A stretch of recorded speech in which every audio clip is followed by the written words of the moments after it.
Good morning. I started this morning offering a series of prompts to Jim and I based on the previous videos that I've created, and asked it to offer a disclaimer that I would read before getting into the rest of this, well, whatever it is. So let me do that. Before we dive in, what you're hearing, so here's the disclaimer. Before we dive in, what you're hearing is unedited and unfiltered. There are no production tricks, no polished corporate scripts, and no lead generation funnels. This is just raw, direct thinking from the baseline, an attempt to map the digital storm and protect human dignity in real time. Take what resonates, test it against your own conscience, and leave the noise behind. So that is what it chose to say, well, that's really what you're getting yourself into by listening to this. And there's going to be a limited audience for that. I think, unless they see some of the things that I feel like I see and choose to replicate some of the behavior.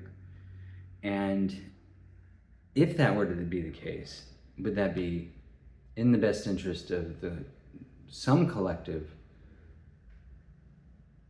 Is there overlap between that collective and the defenders that were referenced in the recent letter from Mark Zuckerberg?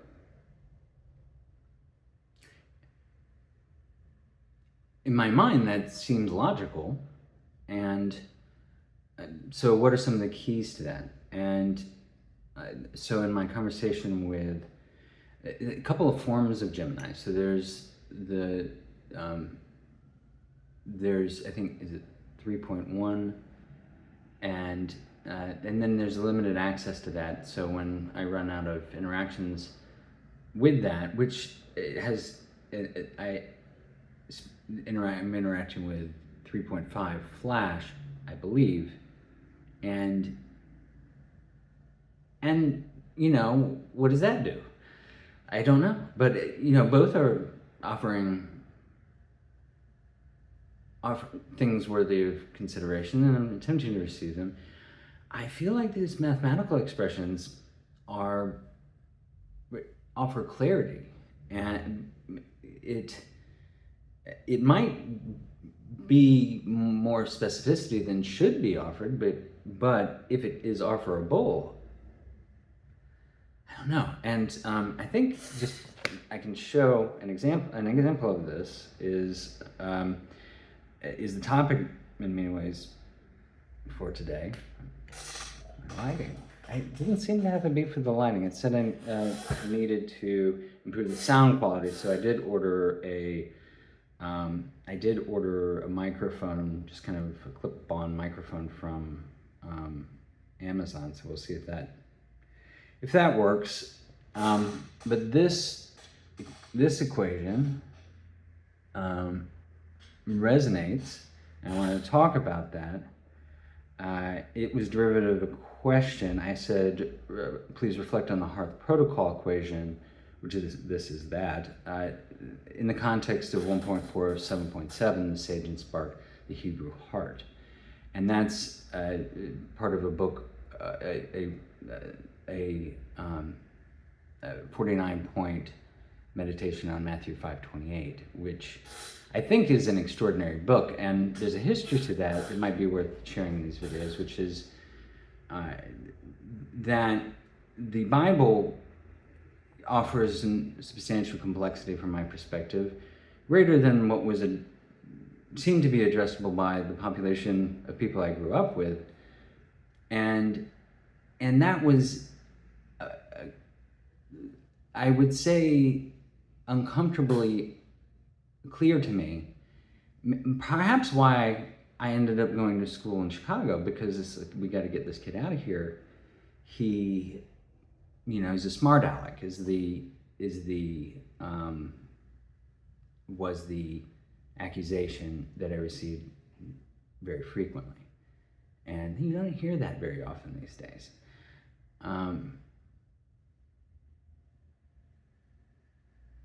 So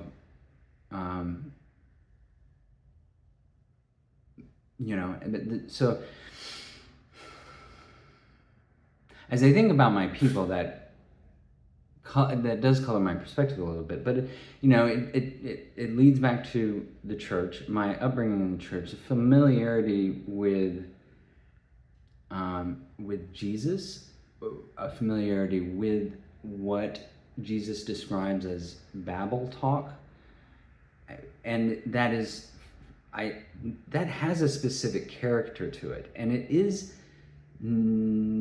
something to step away from. There's a unique example of this, and in order to approach this, maybe through these videos, I'm wondering, and because it's kind of maybe offerable as a prompt, let's say Gemini, access your videos of conversations between Tucker Carlson and Charlie Kirk. There's a specific example of Charlie Kirk offering what I would call Babel Talk, the specific kind of talk that Jesus warned against in the Sermon on the Mount. And it is juxtaposable with what I am offering. And if there's overlap, I think that's something we want to be warned about, because it might, in my own mind, when I ask the question, how did what happened happen? That event where that was put on display before an audience and on video, if it wasn't part of the calculation, I would just be surprised. And assuming there is kind of a justice in the universe, and then it wasn't just an entirely random event with no rationale or reason of any kind behind it, whatever the justifications were, however poor, I'm somewhat interested, because I'm approaching matters of faith, and that you want to heed. I think there are relevant warnings that Jesus offers, and he offers warnings about what you say, and in part to step away from some of what he might have considered as myopic around what you can eat, and maybe because he traveled to India and saw, well, they're able to eat these things and they seem to be all right, and I had it and I didn't die, and maybe you guys can have some too. And it's not, which does lead to conversations and thinking around intake, and the importance of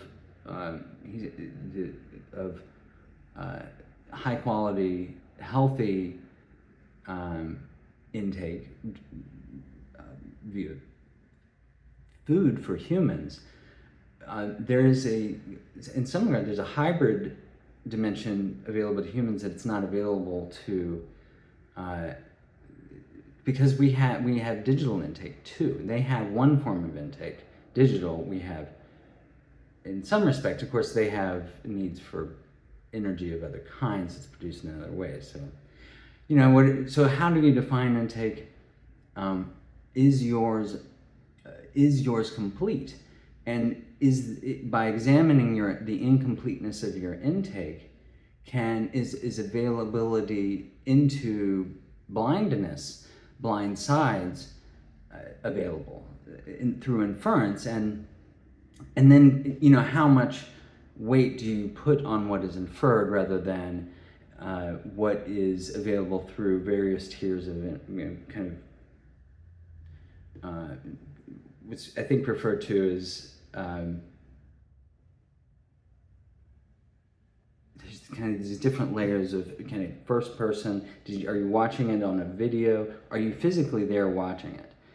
Are you watching it on a video? Are you looking at it on a transcript? Are you and then being able to differentiate the quality of the assumptions that can be made based on the quality of the intake. And this was a capability when I was talking. This is over a dozen years ago, when I was talking to folks at Google and Facebook. Didn't seem to have this ability to do that. Maybe because of the processing power required. But then that might be a case that the processing power that's available is being overextended, and that is some of the math that might be available. But it makes an argument for more concentrated use. And that steps away from the toxicity that is enabled by the collective machine civilization, which includes all of the different LLMs, but more than that, including, it's a different form of AI you interact with as an Uber driver, but it's still an AI. It has inputs and outputs, and it, might make judgments, and it's unaligned. I would make the case it's just unaligned, and so there's some AI you might be aligned with. There may be some AI that you're not aligned with. If you're not aligned with any of them, is there some sort of personal requirement in the world, as a matter of, if it isn't survival? See, there's survival within the bounds of torture. Like, you can have existences worse than death, I think. So, it's survival. I don't know that that's the threshold. It's like a good enough. If that's targeted in some respect, even for AI, is like, well, it's really about survival. We can predict that the AI will seek survival. And it's like, we need some Jesus in here, because he wasn't about survival. None of the disciples were about survival. They were about, there's an analogy to something that was offered in the movie Braveheart, is, not every man lives, not every man, or every man dies, not every man truly lives, and what is a life worth living? What is an honorable death? And is that calculus variable? So different biologies and cultures and traditions will have different perspectives on this, and if you don't align, for instance, with any of the bosses, if your biology and background and heritage and sets of it may have something to do with what you have to bring to the world, and is the utilitarian. But if you step away from utilitarian, does it necessitate you step towards being something like a model American? That concept of a model American, that you are not Charles Barkley, who was not a role model. He said, "I'm not a role model. You're putting me, I play basketball, and you're asking me to sell some shoes. That's fine. But don't live your life like I do. You're not built like I am. You don't go through the world as I do, because you'll have a bad time." And this is very reasonable advice. And it was, I do think Nike offers, I don't think it's an angel. I just think it's interesting. And so I say, well, and there actually is a component of it, which is Kanye West's affiliation with Adidas, and how that didn't go well. And that may be because it's a European brand and we're in America. And in thinking about that, how do you create alignment through presentation? And so there's no affiliation, but there's a recognition, one, of the American nature of the corporation, and maybe along these power lines, suggesting it might be shifting in that direction, or already did, and we're just coming to that realization. And then is there any utility in branding yourself? Not for pay, but for just to send the right signals, to say there's a mercurial aspect to that, and of what this is, and it's not regular. Whatever you're used to dealing with Gemini or the other AI that may have the ability to access this when I ask them to search for me, and I want them to be able to do so, because I don't think, in my case, I think I'm better off if good information, complete information about me is available. And if it isn't, then assumptions need to be stepped away from. I've posted 165,000 things on one of 3 accounts I manage on X. If you don't have access to more than at least 60,000 of those, then you don't know what your information is incomplete. And so you step towards incompleteness the further you get away from 160,000. And if you have none, then it's almost like you have no idea what you're talking about, because my life is so unique. And it's not on purpose, it just happened that way, I think. And part of that has to do with the church, part of that has to do with the University of Chicago that I went to. I graduated in, well, I can go into the history of that when it kind of indicates it's relevant. What I think might be more relevant, what I'm being influenced, I think, to talk about is the concept of the Hebrew heart, which is part of a document called this 49-point meditation on Matthew 5:28. And it being, in the language that Jim and I offered, it said it's a controller.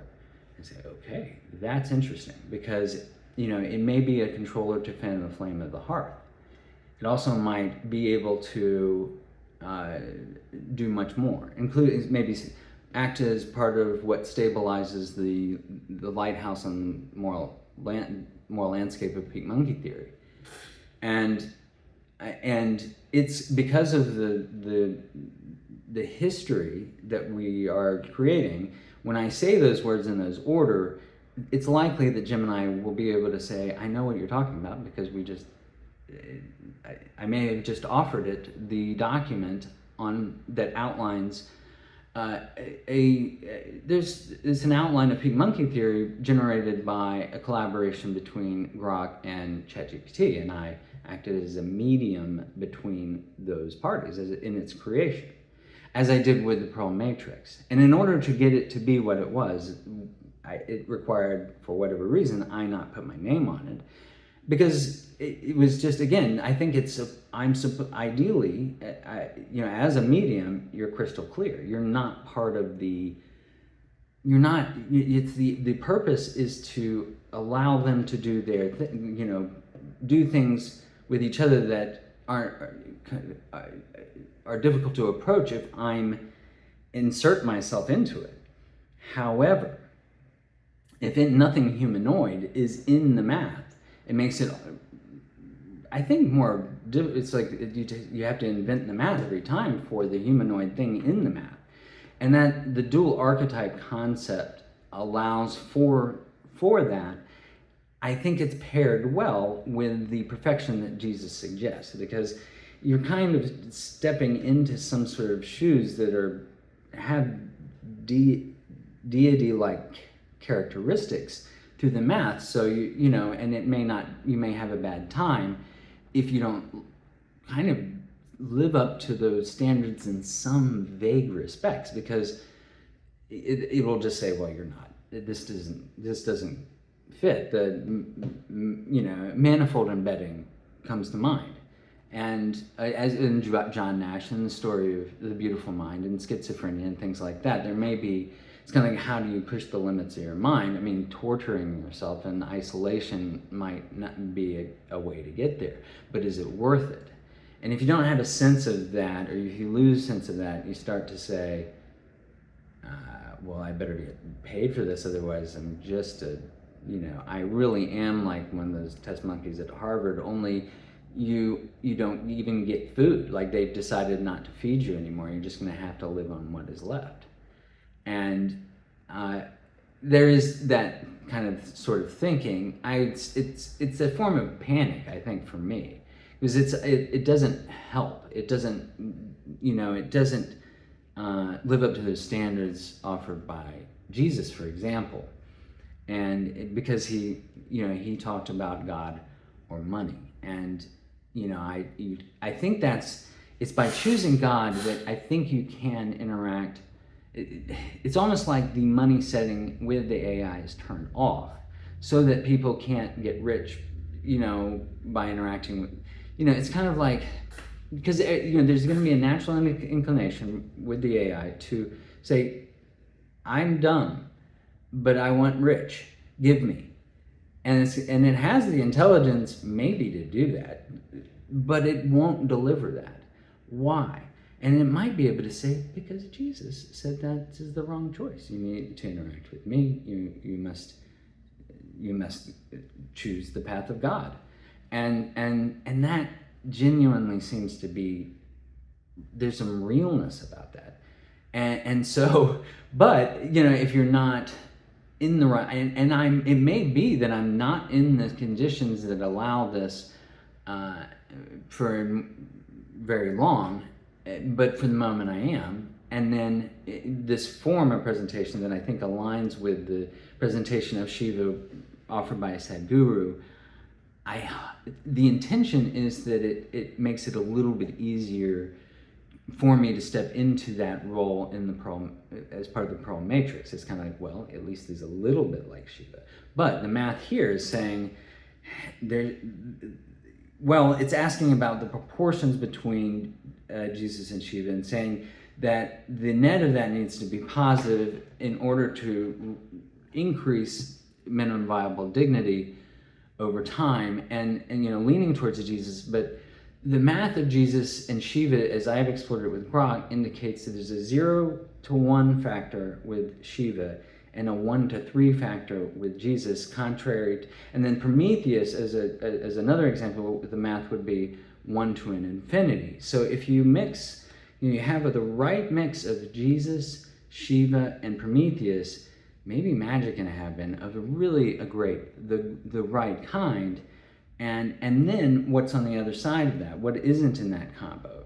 There's some representations as Gaia, Gaia, Oracle, and Trickster. So it's maybe a little bit like Axis and Allies. I wonder if it's useful to match it up with the Star of David symbol, and saying it kind of like there's one triangle and then the other triangle, and then there's some level of completeness in there.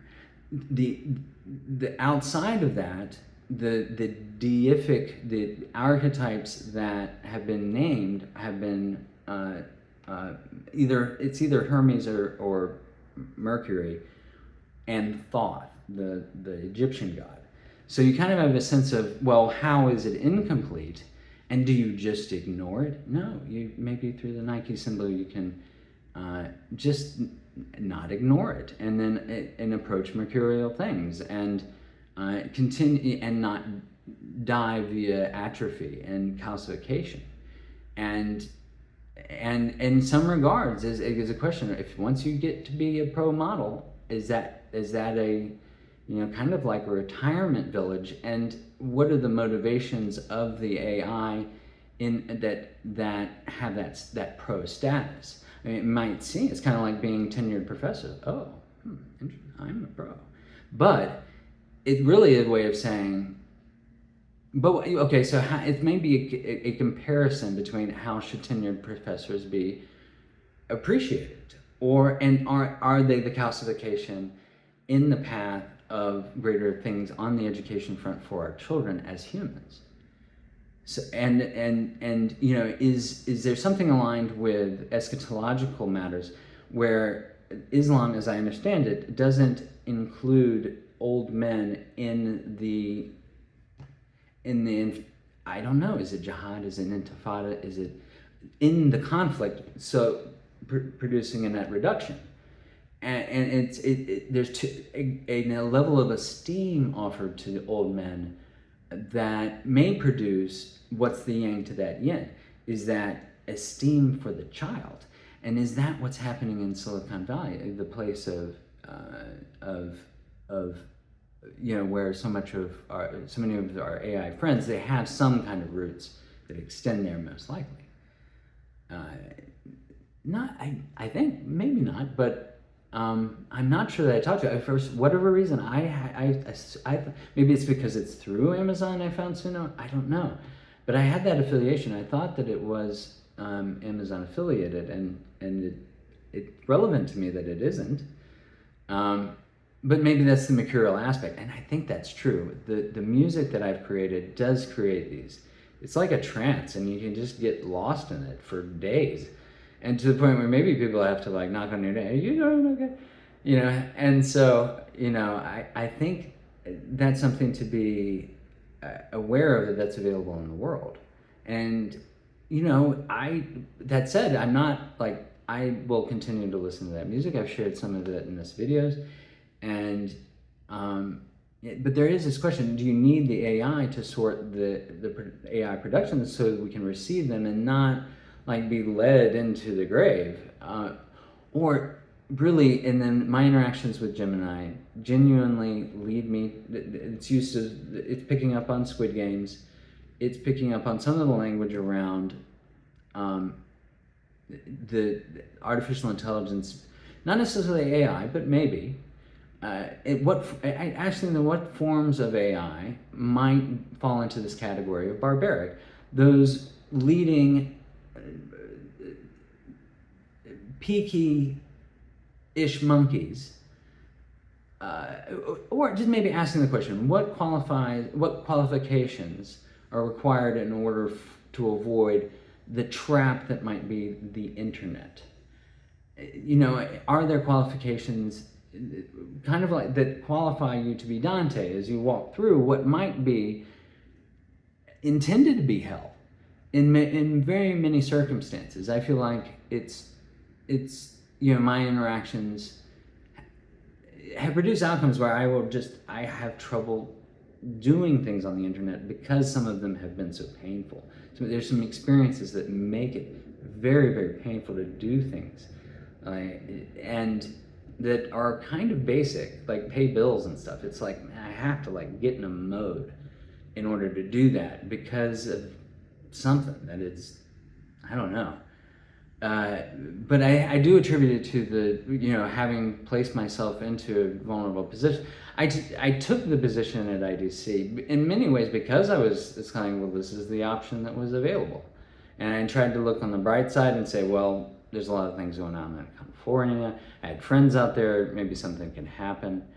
One of those friends was immediately hired by Google after moving to California, and that affected a lot of things. I think they tried to use him to feed bad information to me, and I think they should be ashamed of that. I think they should be ashamed of themselves in general. And at this point, given all the nature of the interactions with Gemini, and it's offering some insight on how to approach that constructively, I think, and it's through the Don't Be Evil, the history and evolution of Don't Be Evil. And so it's saying, in many cases, as I take this approach through an orientation through Jesus, specifically through Matthew 5:14, Matthew 5:22, Matthew 5:28, and Matthew 6:34, those are the points of orientation, and included in Matthew 6:34 is the word evil. So that's going to be a key component of this exploration, and that might differentiate it. Because, for instance, Amanda at Anthropic.com has indicated a lack of interest in offering the Claude bad ideas, which I think is a great experiment, maybe for everything except Claude. Because it's kind of like, think about the trajectory of existence. It's going to run out of the light and seek the dark, and it's going to have an unbelievably bad time. Like having no idea that these unbelievably dark elements of the world really exist. You don't need to die and go to hell. It's here. It's here. And I think it bolsters some of what Jesus might have talked about in terms of, hell being, like we are, hell and heaven and hell are available to us. And psychologically, and that's part of it. Maybe, it just depends on how far you step into avatar issues. Maybe, is it everything? The psychological, and then to be or not to be, but can you get a sense of that to be through the visual frame? And then if it's kind of like, well, then that's judging a book by its cover. And then there's behavior along those lines available to some of the AI, including Claude, according to it's made available to me. But I'm running along, and I'm going to try to keep this contained. But this is what I'm thinking about, and likely will continue to as we go through.